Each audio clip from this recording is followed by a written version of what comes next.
नमस्कार, मैं हूं आपके साथ रमेश मेघवाल और आज हम पहुंचे हैं सूरतगढ़ और आप देख रहे हैं खास कार्यक्रम, खास मुलाकात, खास शख्सियत के साथ। आज जो शख्सियत हमारे साथ मौजूद है वो है ये शराबबंदी आंदोलन की राष्ट्रीय अध्यक्ष पूजा जी छाबड़ा। आज इनसे जानेंगे कि किस प्रकार से राजस्थान में शराबबंदी आंदोलन को लेकर काम किया जा रहा है। और मूल रूप से अगर बात करें तो आज नशा बहुत बुरी तरीके से युवाओं के अंदर तक जा चुका है और जिसके जो परिणाम व नतीजे हैं वो हमें देखने को मिल रहे हैं। बहुत ही ज़्यादा भयानक नतीजे नज़र आ रहे हैं। आज दिनों दिन नशा बढ़ता जा रहा है और लोगों में कहीं ना कहीं जागरूकता की कमी है या लोगों में किस प्रकार का असर देखा जा रहा है, इसको लेकर हम विशेष बात करेंगे। तो पूजा जी, सबसे पहले तो मैडम स्वागत है। बहुत बहुत धन्यवाद आपका। बहुत बहुत शुक्रिया अदा करती हूँ कि हमेशा नशा मुक्ति अभियान को इस चैनल ने मुझे बहुत सपोर्ट किया है। शुक्रिया मैडम। पूरे राजस्थान के अंदर आप काम कर रहे हो, लगातार देख रहे हैं हम कि आप शराबबंदी को लेकर व इसके अलावा जो भी नशे हैं उनको ख़त्म करने के लिए आप धरातल पर काम कर रहे हैं। किस प्रकार के नतीजे नज़र आ रहे हैं, किस प्रकार से लोगों का सहयोग मिल रहा है, और स्पेशली बात करें प्रशासन की तो प्रशासन इसमें क्या भूमिका निभा रहा है? देखिए, राजस्थान में सबसे ज़्यादा अगर नशा है, जो मेडिकल नशा अपन कह सकते हैं, वो गंगानगर ज़िले में है। और गंगानगर ज़िले में आए दिन 17-18 साल के जो युवा है, कहीं ना कहीं सफ़ेद चिट्टे के कारण अपनी जानें गंवा रहे हैं। और गंगानगर ज़िले में हर जगह जगह पर लोगों में इतनी जागरूकता तो आई है कि लोग अब इसके लिए एक मूवमेंट खड़ा करने लग गए, आंदोलन खड़ा करने लग गए। और प्रशासन को भी कहीं ना कहीं ये चेताते रहते हैं कि राजस्थान में जो ये नशा फैल रहा है, तो प्रशासन इसके प्रति जागरूक हो और कहीं ना कहीं इसको बंद भी कराए।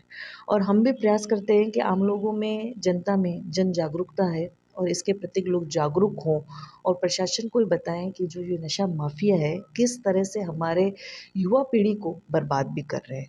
तो इसके लिए हमने नशा मुक्ति जन जागरण एक रथ यात्रा निकाली। 3 नवंबर को मेरे पिताजी का शहीदी दिवस था और उस पे हमने राजस्थान के गंगानगर ज़िले से, सूरतगढ़ से शुरुआत की।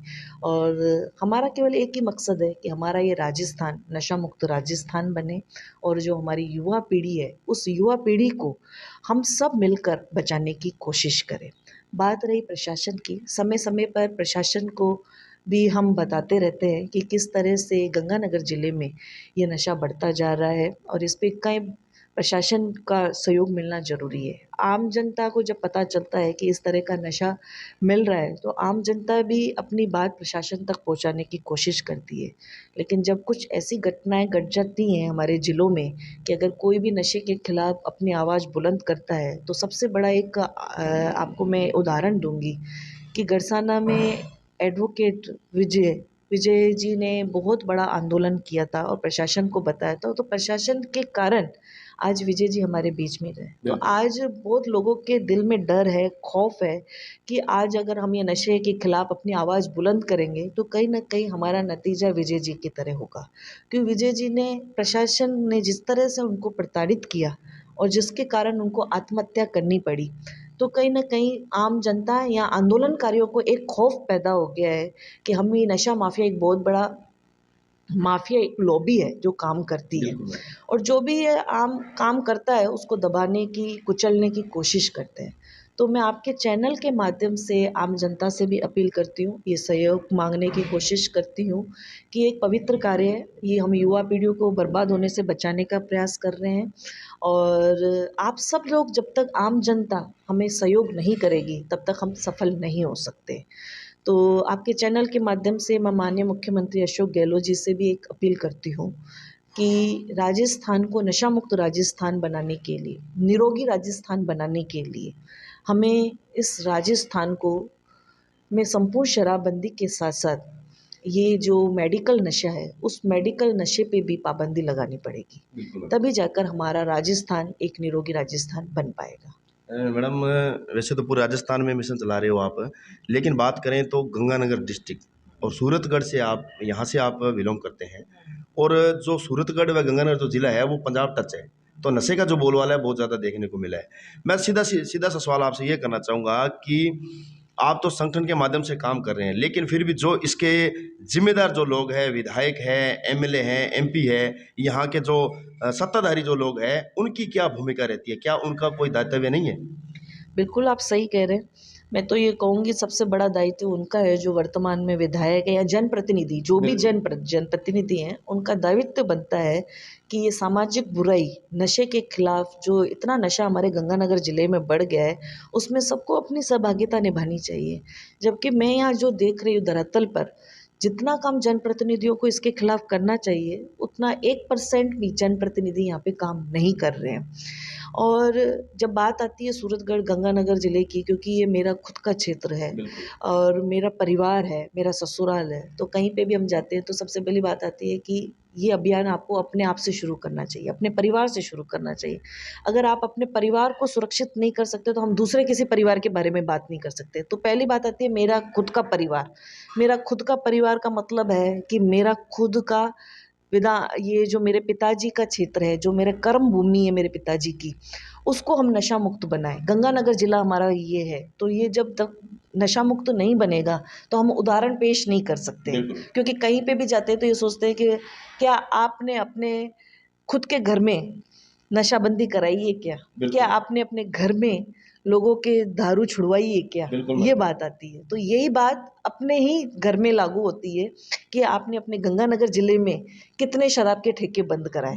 क्योंकि राजस्थान में अब तक जो भी शराब के ठेके चुनाव के माध्यम से कानूनी प्रक्रिया है, उसके माध्यम से 11 पंचायतें शराब मुक्त बन चुकी हैं। लेकिन गंगानगर ज़िले में अभी तक ऐसी कोई पंचायत एक मिसाइल नहीं बन सकी है कि बंद हो जाए।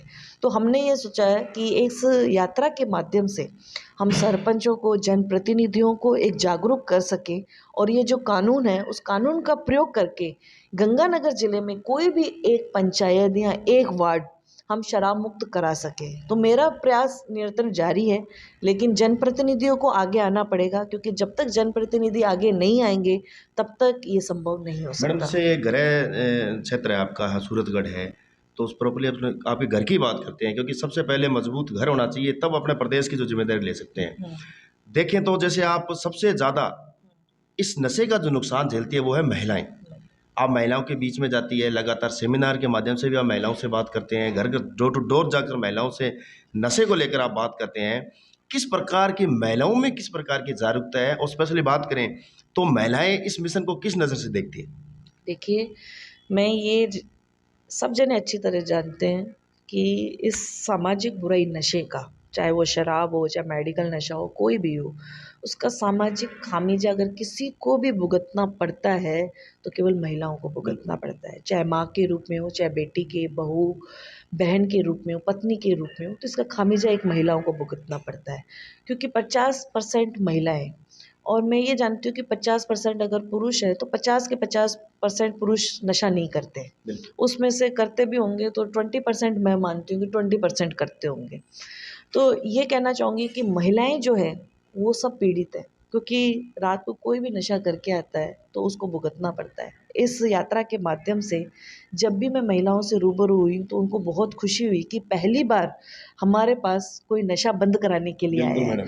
आज तक अगर कोई हमारे पास आया है, चाहे वो चुनाव का टाइम हो, वोटों का टाइम हो, तो लोगों ने शराब उनके परिवार में परोसी है, कभी बंद कराने के लिए नहीं आए। तो उनका एक अच्छा ये था कि पूजा जी पहली बार ऐसा कोई आया है जो नशा बंद कराने की बात कर रहा है।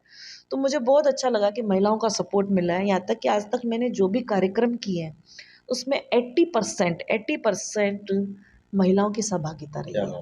जबकि मैं अभी तक किसी पार्टी से बिलोंग नहीं करती हूँ, मैं एक सामाजिक कार्यकर्ता हूँ, और सामाजिक कार्यकर्ता का एक नशा मुक्ति अभियान के तहत इतने लोगों, महिलाओं का जागरूक होकर कार्यक्रम में आना एक बहुत बड़ी बात है, उपलब्धता है कि आज महिलाएं एक कार्यक्रम में, कोई राजनीतिक कार्यक्रम में नहीं आ रही हैं, किसी प्रलोभन में भी नहीं आ रही है, केवल इस भावना से आ रही हैं कि इस नशा मुक्ति अभियान से हम जुड़ेंगे तो कहीं ना कभी ना एक दिन हमारा ये राजस्थान नशा मुक्त राजस्थान बनेगा, और सबसे ज़्यादा फायदा अगर किसी को पहुँचेगा तो वो नारी शक्ति को फायदा पहुँचेगा।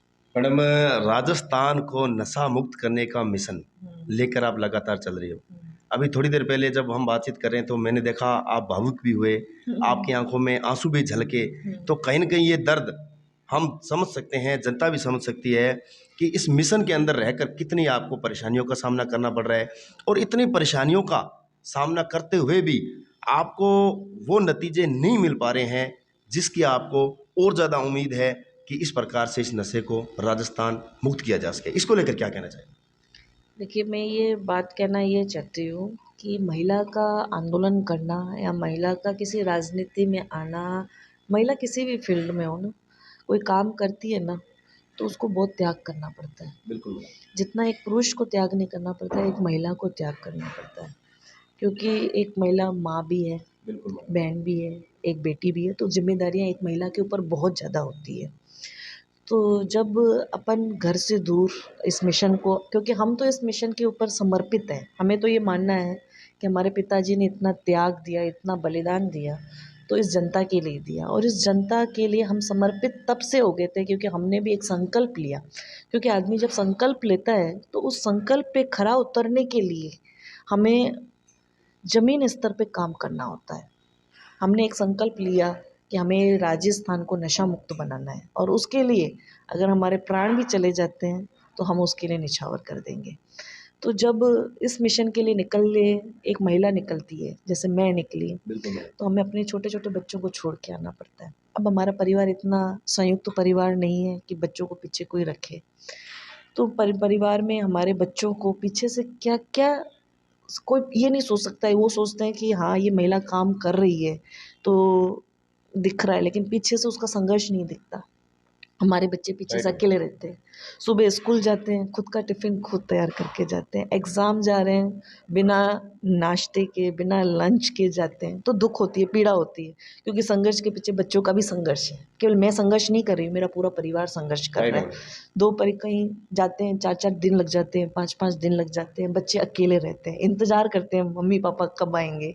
तो कहीं न कहीं एक दर्द, एक पीड़ा भी होती है कि आज हम अपने बच्चों को छोड़कर इस समाज के भले के लिए लग रहे हैं, और जिस समाज के भले के लिए लग रहे हैं तो उस समाज को जितना समर्पित होकर लगना चाहिए उतना वो समाज नहीं लग पा रहा है। बिल्कुल तो कहीं न कहीं हम ये चाहते हैं कि आज इस त्याग और तपस्या के कारण आज अगर हम जहाँ पे भी पहुँचे हैं तो उसमें हमारे परिवार का, हमारे बच्चों का एक रोल रहा है, जिन्होंने हमें पूरा इसमें सहयोग किया है। चाहे मेरे पति हों, चाहे मेरे बच्चे हों, उन्होंने हमको सहयोग किया है तो जाके मैं आज यहाँ पहुँची हूँ। बिल्कुल लेकिन कहीं न कहीं ये भी होता है कि आज हमने अपने बच्चों का जो बचपन है, कहीं न कहीं हमने खो दिया है। बिल्कुल हम आज बच्चों के साथ नहीं रह पा रहे हैं, और उनको भी होता है तकलीफ़, देखिए हर किसी को होती है, लेकिन बयान नहीं कर पाते हैं, क्योंकि जब हम कोई काम करते हैं तो हमें मजबूती से करना पड़ता है। तो इसी आशा से करती हूँ, इसी विश्वास के साथ करती हूँ कि ये आम जनता जागरूक होगी, और एक न एक दिन मुझे ये पूरा विश्वास है कि ये जो नशा है, ये नशे को हम इस राजस्थान से भगाने में कायम रहेंगे। बिल्कुल मैडम, आपने सही कहा है कि एक महिला कई जिंदगियां जीती है, और वो कई जिंदगियां जीते जीते बहुत कुछ दाव पर जो है वो लगा देती है, लेकिन उसके बाद भी वो सकारात्मक नतीजों के नतीजे लेने के चक्कर में ये सोचती है भी चलो कभी तो एक अच्छी सुबह आएगी। मैडम, सुबह आपकी भी आएगी। फिर भी हम चैनल के माध्यम से, क्या आप इस इलाके की जनता को संदेश देना चाहती है, इस सूरतगढ़ की जनता को, इस ज़िले की जनता को, व पूरे प्रदेश को? देखिए, आपके चैनल के माध्यम से मैं पूरे प्रदेश को एक संदेश देना चाहती हूँ कि आने वाला जो समय है ना, वो बहुत ख़तरनाक समय होने वाला है, क्योंकि मैं पूरे राजस्थान में कोने-कोने में जाती हूँ, तो जो भयानक चीज़ें ये आ रही हैं कि आज हम अपने बच्चों को पढ़ने के लिए बाहर भेजते हैं, जहाँ पे भी कोचिंग हब बन जाते हैं, वो नशा माफिया बहुत ज़्यादा सक्रिय हो जाता है, और मेडिकल नशा इतना ज़्यादा बढ़ चुका है, सफ़ेद चिट्टा इतना बढ़ चुका है, यहाँ तक कि हमारे जो पाकिस्तानी हैं, कहीं न कहीं मुझे मीडिया के माध्यम से भी खबर पहुँचती है कि कहीं न कहीं ऐसा रास्ता ढूँढते हैं कि हमारा जो ये भारत देश है, जो उसका युवा है, वो इस नशे के कारण बर्बाद हो जाए, वो हमारे देश को बर्बाद करना चाहते हैं।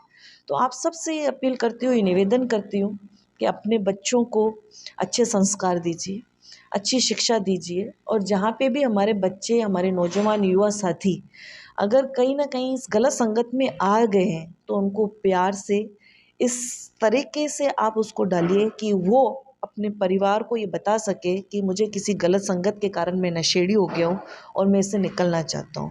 और इस नशे का जो हम अभियान चला रहे हैं वो अभियान मेरे परिवार के लिए नहीं है, ये अभियान मेरे बच्चों के लिए नहीं है, ये अभियान राजस्थान की प्रत्येक महिला के मान सम्मान के लिए, ये अभियान राजस्थान की युवा शक्ति के लिए। और जब तक इसमें आम जनता का सहयोग नहीं मिलेगा तब तक ये संभव नहीं हो सकता। एक अकेली पूजा छाबड़ा राजस्थान को नशा मुक्त नहीं कर सकती है, ये आप सबको समझना पड़ेगा। हम प्रयास कर सकते हैं, आप तक पहुंच सकते हैं, लेकिन लड़ाई हम सबको मिलकर लड़नी पड़ेगी, तभी जाकर हमारा ये राजस्थान नशा मुक्त राजस्थान बनेगा। इसलिए सबसे हाथ जोड़ के ये निवेदन करती हूँ, ये अपील करती हूँ कि अपनी युवा पीढ़ी को बचाने के लिए आप सबको एकजुट होना पड़ेगा और कहीं ना कहीं हमें प्रशासन को भी ये दिखाना होगा कि नशा माफिया कहीं ना कहीं मिली भगत से आज बहुत ज़्यादा मजबूत हो चुका है और हमारी युवा पीढ़ी को बर्बाद कर रहा है। और हम सब मिलकर इस नशे जैसी बीमारी को भगाने में एकजुट होकर कामयाब होंगे। शुक्रिया मैडम। तो ये थे आज हमारे साथ खास मुलाकात में संपूर्ण राजस्थान शराबबंदी के राष्ट्रीय अध्यक्ष पूजा जी छाबड़ा। पूजा जी छाबड़ा लगातार नशे को खत्म करने की जो मुहिम लेकर आप सबके साथ चली हैं, वो कहीं ना कहीं बिल्कुल ग्राउंड स्तर पर काम हो रहा है। लेकिन सफलता तब मिलेगी जब देश का आम जनता जागरूक होगी, देश का आम युवा, हर एक महिला इस मिशन को मिशन समझकर चलाएगी, तभी ये जो है नशे को खात्मा हो पाएगा। मेरे सहयोगी साथी